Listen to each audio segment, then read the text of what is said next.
Hey everybody, hope you're all doing well. My name is Steven and this is the Storytime channel. Today we have some malicious compliance stories and our first story of the day is by Little Los Angeles. Force me to obtain my own work uniform with no notice after slashing my hours? Really?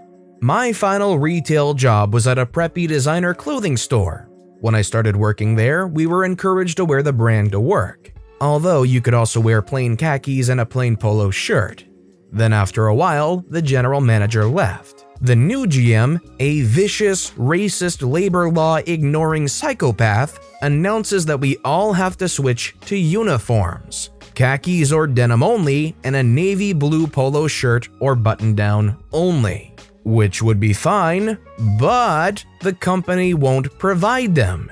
And the GM from heck waited until 3 days before the deadline to tell us. And at the time, the store was very picked over from a big sale, so there was almost no acceptable stock and all the most common sizes in those styles were gone.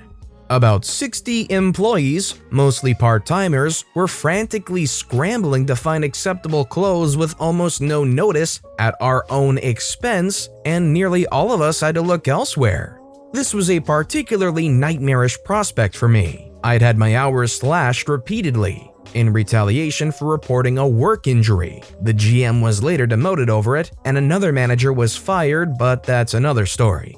I had no money. After rent and food, I had nothing left at the end of the month, and for the first time ever in my life, had to carry a balance on my credit card just to eat, and I can live on almost nothing. And by this point, that balance was maxed out due to car repairs.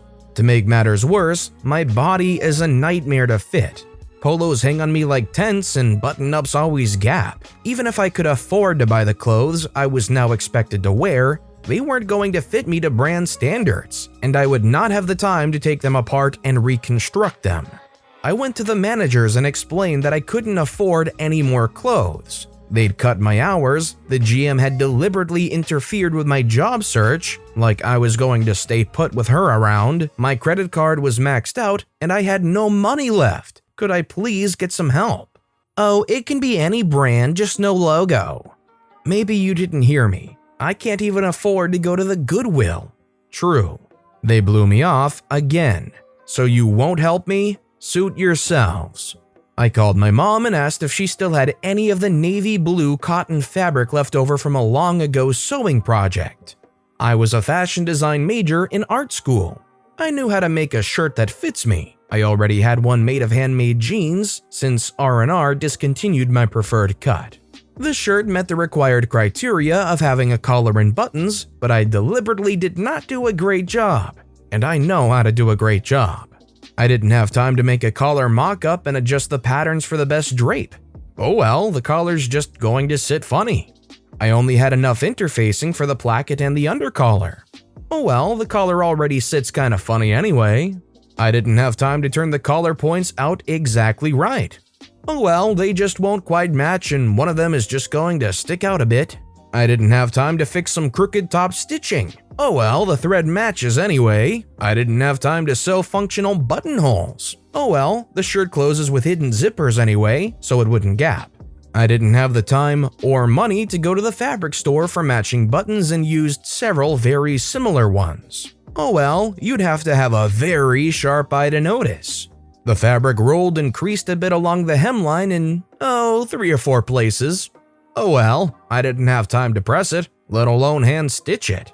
The first day the uniform rule was in effect, evil GM got one look at the shirt and her nasty smug smirk evaporated. She was fuming, but she couldn't do or say anything about it. After all, it fit the required criteria, and it was the best anyone could reasonably be expected to do with no notice, no money, and no help whatsoever. Sewing is a lot of work, you know. Yes, I got the heck out of there as soon as I could. Some managers, bosses, etc. just make it so incredibly easy to quit that job. Hopefully their terrible management eventually exposed that, well, it was terrible management and eventually would have led to them getting cut. I mean, what could you do? Steal a shirt? Ask family for handouts? Go back and beg the manager again? Just show up without the uniform? Let me know your thoughts in the comments down below.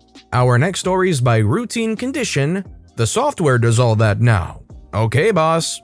Many moons ago, before the '08 recession, I, manager of the records department, among other things, worked in an industry where record keeping is super critical. Bad records means no more business because one of the many government agencies would shut you down, sometimes permanently. My direct boss, who reported to the CEO, was a good enough person but was overworked and would grab onto any idea as long as it kicked the can down the road, at which point the problem was worse.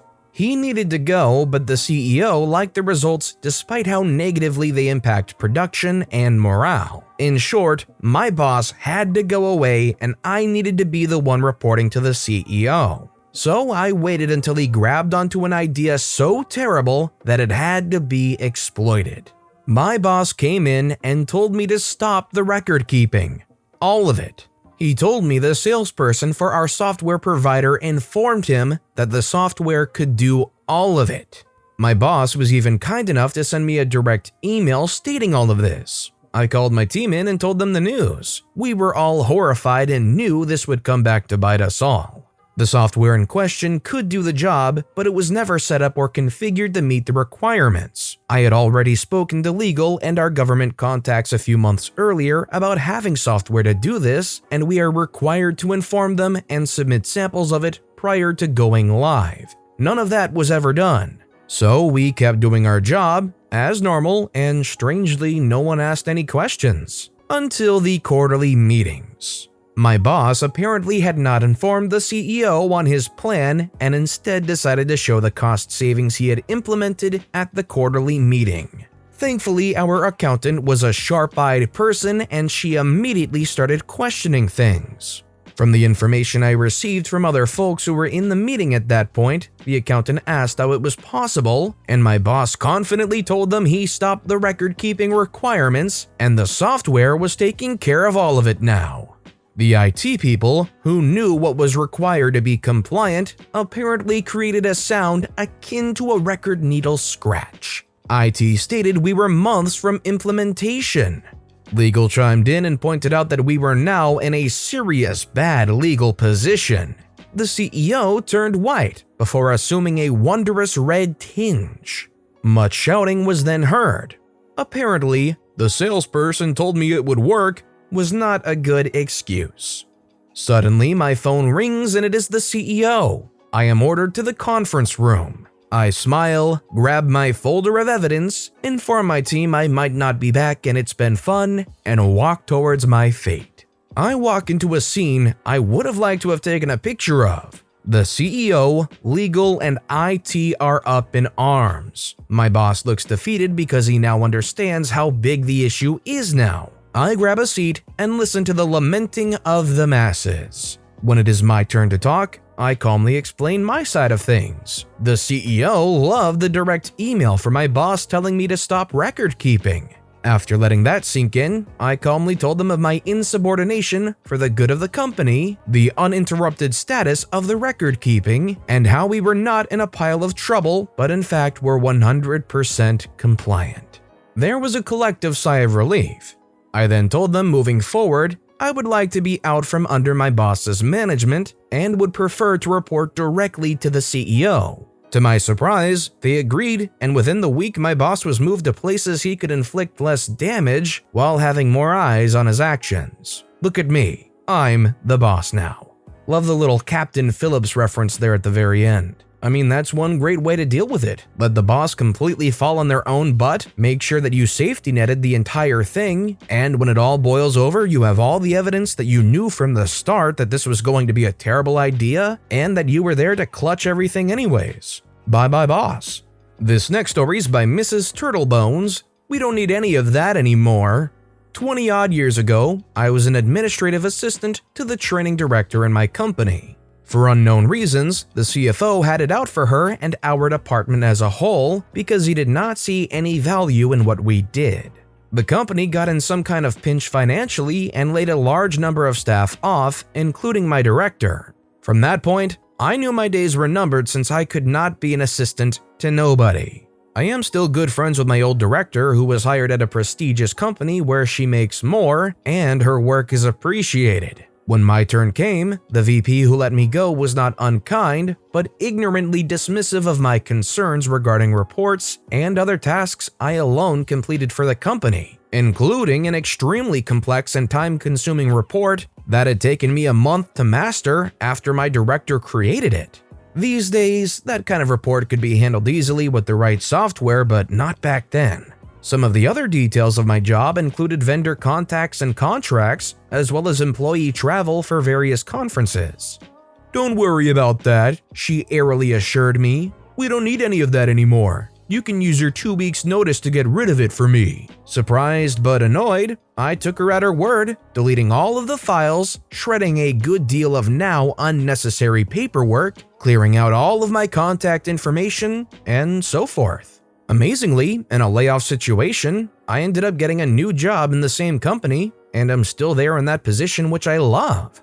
This is pertinent to my story because if I had not remained at the same company, I would not have then received dozens of phone calls and emails from the VP and those she had retained in the department asking me how to do this or that for booking travel, hotels, and conferences, what vendor to contact for various things, instructions on the difficult report, and more.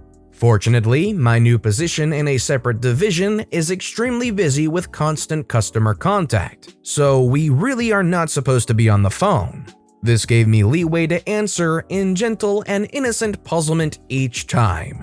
"Oh, VP told me that none of that information was needed anymore. I don't have any of that because she told me to get rid of it." If they asked me about the report, I would reply breezily, "That one was so tough. It takes a lot of practice, so I have already forgotten. Oops, a customer's waiting, gotta go." Rest assured that this was not a scenario in which I destroyed company info or did anything illegal or even unethical. My friends back in my old department would chortle over how the VP and her underlings had to recreate the wheel, but I was never in any trouble in the least. After all, I had only done exactly what the VP told me to. Yeah, there's only one person to blame in this entire situation, and it's definitely not OP. OP gets to slide over to a whole new division, doesn't have to worry about the bad VP, doesn't have to worry about job security, and can just kind of laugh at the VP from afar because, hey, they did realize it was important in the end, and I'm not gonna help you. Good luck. And our final story of the day is by Conman Connors. Don't follow the crowd or you'll never get to heaven? Okay then.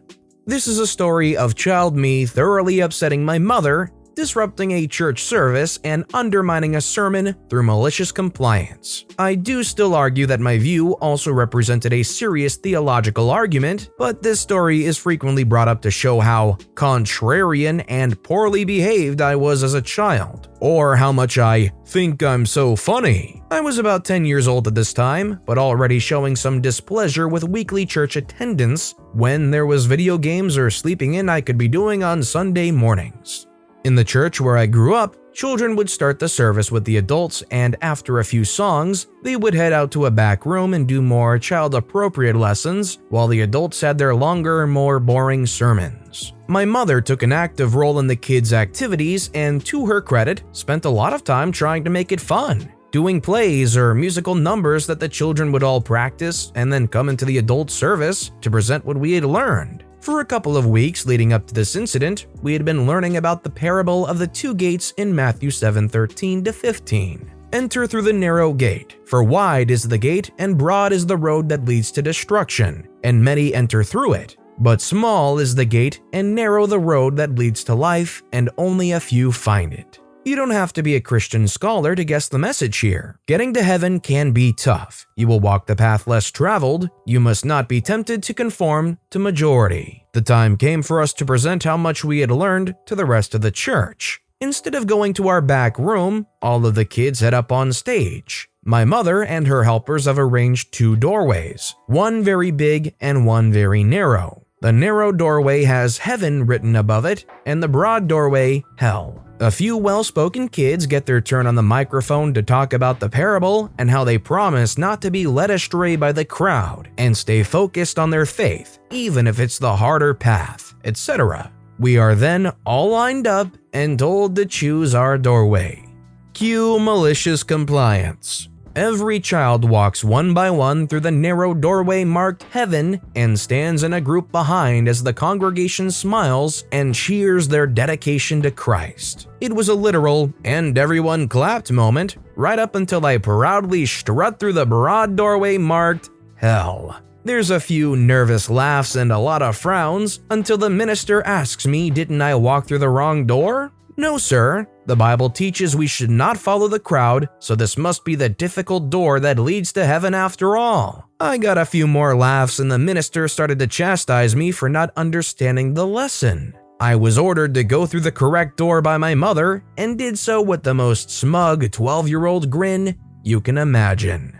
The fallout later was as expected. I had a lot of old ladies scolding me at the morning tea after church, my mother confiscated my video games for a couple of weeks, and I was made to write a letter of apology to the minister. Regardless, I still feel like I made my point, and at the benefit of disrupting a church service I didn't want to attend. A few months, and a few more outspoken jabs at the church lessons later, and I was given permission to stay home from church if I didn't want to go anymore. I do feel like, although it may be difficult for religious parents to accept it, if a child is old enough to really make the decision for themselves and they don't want to go to church, that it's something after talking through and expressing genuine feelings should be accepted. Just like you wouldn't force a neighbor to believe anything that you believe, somebody with their own conscience shouldn't be forced to believe anything religious that they don't want to believe, even if that's your kids. But it is a very touchy subject, and that's just how I feel about it. But with that being said, that's all the time we have for today. So if you have a favorite story of the day, let me know which story and why in the comments down below. But besides that, if you enjoyed the video, please consider giving it a like, and if you haven't, subscribe and turn notifications on so you'll never miss an upcoming video. No matter what you do, whether it's just viewing the video, liking, subscribing, turning notifications on, I appreciate the heck out of it. Every little thing that you do helps the channel grow that much more, and I can't thank you enough for it. So until next time, I hope you all have a wonderful day, and I'll be right here next time on the Storytime channel.